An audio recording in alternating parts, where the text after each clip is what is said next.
Hello, Nafid. How are you? I am so. What about you? I am fine, but why are you so? My uncle is suffering from coughing for a long time. Recently his physical condition get worsened. We all are in tension about his conditions. Don't you know what the cause of his continuous coughing is? He is a regular smoker. He used to smoke from his college days. Oh, I see. Doesn't he know smoking is a very bad habit which is totally contagious to health and creates lots of fatal disease? The doctor also said so.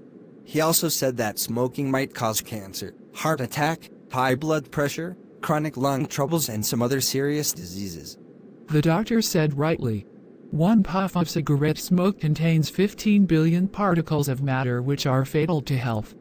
Besides, tobacco forms a brown, sticky mass inside the lungs and it hinders the easy flow of blood.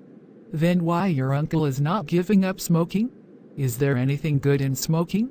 No, nothing. Nobody could put any argument in favor of smoking. Absolutely.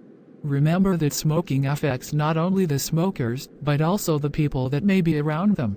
You are right. It also causes a great deal of financial and economic loss. Knowing so much, why doesn't your uncle give up smoking? If he thought seriously about its bad effects, he should not smoke anymore. We tried our best to make its bad effect clear to him. But he doesn't pay heed to our words. If your uncle wants to give up smoking, then his willpower is enough. It is a suicidal habit.